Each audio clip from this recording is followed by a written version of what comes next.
Good morning. Today we'll start a new topic, a new chapter, rather than you can say. It is called the fast Fourier transform. Okay. So first, let me share my screen so that you all will be able to see the video.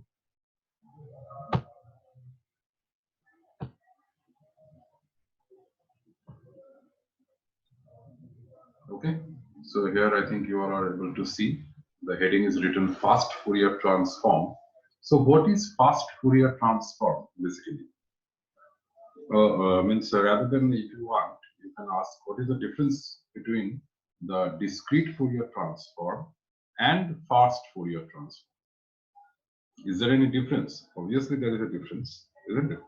So you see, the discrete Fourier transform has been applied in digital signal processing. Listen carefully what I am saying. And it is used in various applications. The discrete Fourier transform is used in various applications. What are those applications? Linear filtering, spectrum analysis, correlation analysis, pattern recognition. So likewise, these are the techniques where basically we use the DFT, the digital Fourier transform. Sorry, discrete Fourier transform.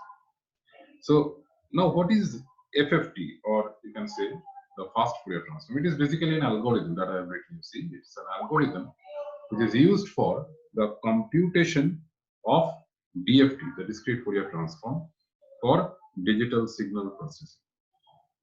Means it is just an algorithm. The way a problem is solved means by doing FFT, indirectly you can say you are doing DFT only, but here the what?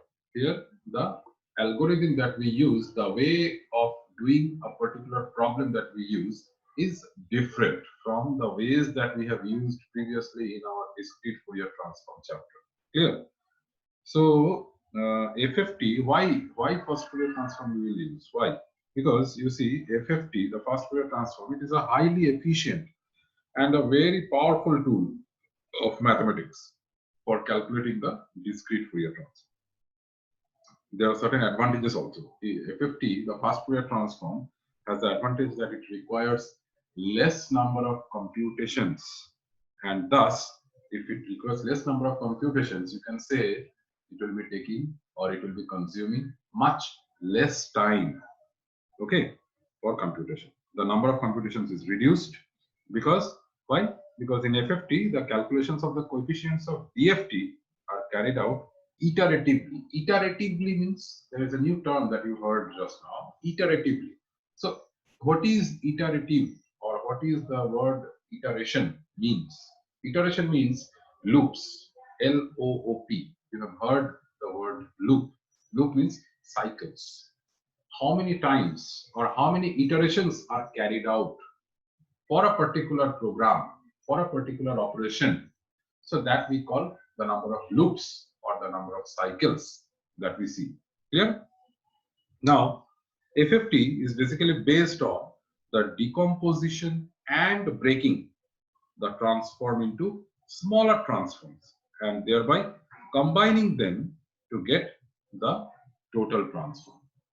Okay, combining them to get the total transform. Clear? Now, this was just in short a brief description or a brief introduction, you can say, for the fast Fourier transform. Now, let us see the algorithm of fast Fourier transform. You see, DFT of xn, as I've written in the copy here, follow the copy. The DFT of xn of length n is given by xk equal to summation of n equal to 0 to n minus 1 xn e to the power minus j 2 pi kn by capital N. Here capital N is the number of samples. Clear? So this is a general formula for DFT we all know. Now this e to the power minus j 2 pi kn by capital N can be replaced by wn to the power kn, which is our Twiddle factor. This also we have studied. Yes or no? This also you have studied. Okay. Similarly, you see what is the IDFT? The IDFT, similarly, inverse discrete Fourier transform is given by xn equal to 1 by n summation of k equal to 0 to n minus 1 xk wn minus nk. Clear? Now, this inverse discrete Fourier transform and the discrete Fourier transform, the general formula all we have seen. So to find xk, it uses n complex multiplications and n minus 1 complex additions. You see,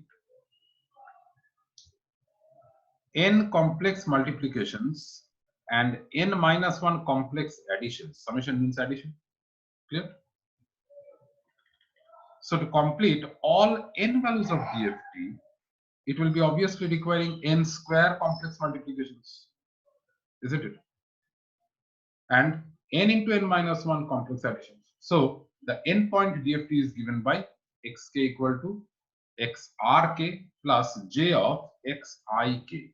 So what is this r and I? R and I are nothing but the real and imaginary parts of xk. The DFT, so that DFT's real part is denoted by xrk and the imaginary part is denoted by xik. Clear? So I have written the total xk in a complex form, a plus jb or p plus jq. Likewise, xrk plus j of xik. Clear? Now what will be xrk? Xrk and xik. So summation of n equal to 0 to n minus 1 xrn plus j of xin into cos of 2 pi nk by capital N minus j of sine 2 pi nk by capital N. Okay, so here the real and imaginary sequences of the discrete Fourier transform can be denoted in this manner. Now, if you equate the real imaginary parts, you see I have written equating the real and imaginary parts, we get, so xrk, this xrk will be equal to summation of n equal to 0 to n minus 1 xrn into cos 2 pi nk by capital N plus, you see if I multiply, plus jxin into j of sine 2 pi nk by n. Before this, our minus sign is there. So minus j square means plus 1. So plus xin into sine of 2 pi nk by capital N. Clear? So this is the real part. Now the imaginary part.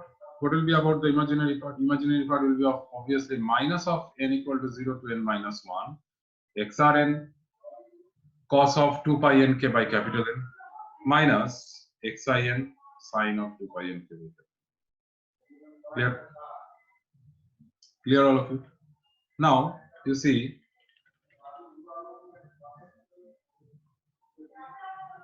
these two equations are all denoting the real and imaginary parts of the discrete Fourier transform xk for a particular xn. Clear? Now here the direct computation of DFT does not exploit the two properties of middle factor. Remember the two properties of middle factor? It was what? Periodicity property and what was the symmetry property. Excuse me. So, but FFT exploits these two properties of middle factor. Yeah, DFT does not exploit, but FFT exploits these two properties of middle factor. Why? Because FFT reduces the number of computations required to perform a DFT from, you see, if you do DFT, the number of computations required will be n square. But if you do FFT, the number of computations required reduces from n square to n by 2 log n. This two. This one. Not all. This part. This n square is the number of computations required for performing DFT, and this n by 2 log n to the base 2 is the number of computations required for FFT. So we can say that there is a huge reduction or huge decrease in the number of computations from n square to, obviously n square is much greater now than n by 2 log n to the base 2. This is much smaller quantity than n square. Now, if you see one example also, if n equal to 1024, which is equal to 2 to the power 10, we know that n 1024 is 2 to the power 10. We find n square means 1024 into 1024, which will be 2 to the power 20. So that 2 to the power 20 is approximately equal to 10 to the power 6. Here, that 2 to the power 20 is approximately equal to 10 to the power 6. So I have written n square is almost equal to 10 to the power 6. And by the by, parallelly, if you see n by 2 log n to the base 2, n by 2 log n to the base 2, how much it will be? It will be 500 into 10 will be 5000. So where it is 10 to the power 6 and where it is 5000, very much less. So you can here see that compared to DFT, the number of computations has far decreased in FFT, the fast Fourier transform. Here in DFT, you see 10 to the power 6 is the total computations, number of computations. But in FFT, the number of computations has reduced to 5000. Now, if I ask what will be the reduction factor, this can come in the exam. Reduction factor, there is a term. So, what is reduction factor? Reduction factor is nothing but number of computations of DFT divided by number of computations of FFT. Clear? So, you see the reduction factor is 10 to the power 6 by 5000 gives you 200. 200. This is the reduction factor, 200. So there is a drastic reduction in number of computations. So if a typical operation of computation of DFT directly takes 10 seconds. Now, since the reduction factor is 200, using the reduction factor, I can find the computation time also. Using the reduction factor, I can find the computation time also for FFT. If I know, provided if I know the computation time for DFT. Okay, until and unless I know the computation time for DFT, I cannot find the computation time for FFT. In spite, I have the reduction factor. So if I've written, you see, if a typical operation of computation of DFT directly takes 10 seconds, FFT will reduce the time to 10 by 200. Yeah, 10 by 200. Since the reduction factor is 200, so for DFT, if the computation time is 10 seconds, then for FFT, the computation time will be 10 by 200, which is 50 milliseconds. Clear? 50 milliseconds. Is it clear? 50 milliseconds. Okay. So you can see how much the time is also getting decreased from computation time of DFT to computation time of FFT. Computation time of DFT is 10 seconds. Compared to that, the computation time of FFT comes as 50 milliseconds. Okay. So number of computations also decreased, computation time also decreased. So in both cases, we can say FFT is much advantageous, isn't it? Now, in FFT, there is a term called Radix-2 algorithm. So what is this Radix-2 algorithm? Radix-2. You see, generally, first you listen, then you follow the copy. I'm not telling of the copy. I'm just giving you an introduction of Radix-2. What is Radix-2? Radix-2 is nothing. Radix-2, you see, the FFT algorithms that we say, the algorithm of FFT, fast Fourier transform, are based on the principle of divide and conquer policy. Divide and conquer. It's a very important term. Divide and conquer policy. You see, I can give you a short example of divide and conquer. You get a big expression, and you have to find the DFT of that expression.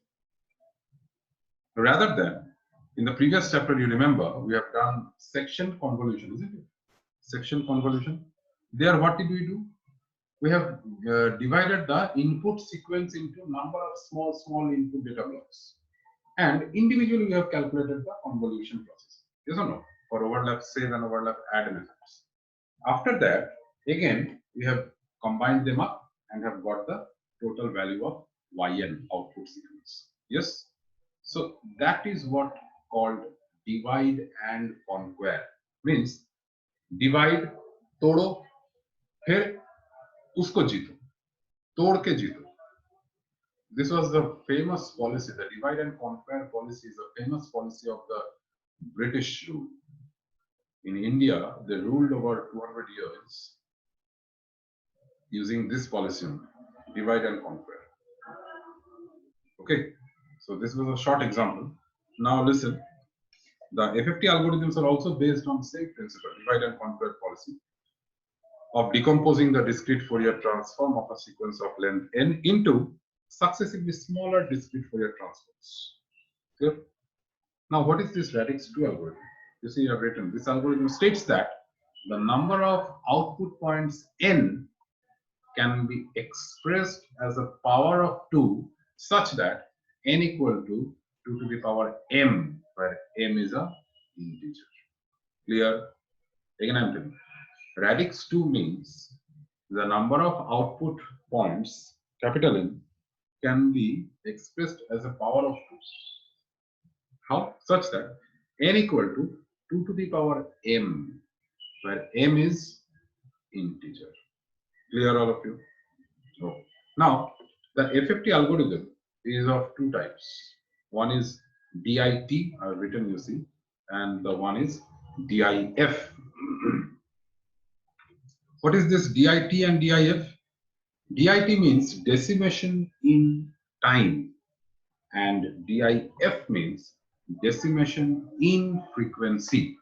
So one is decimation in time, one is decimation in frequency. So what is decimation in time? You see, decimation is in time, it is done in the time domain, and the index n is associated with time. Clear? Here, the time sequence is decomposed into smaller successive sequences. Clear? Similarly, for decimation in frequency, the sequence of DFT coefficients, the frequency sequence xk is divided into small sequences. Clear? So this is all about decimation in time and decimation in frequency. Now, in broad sense, we will study individually decimation in time and decimation in frequency. In the next class, we will be starting decimation in time.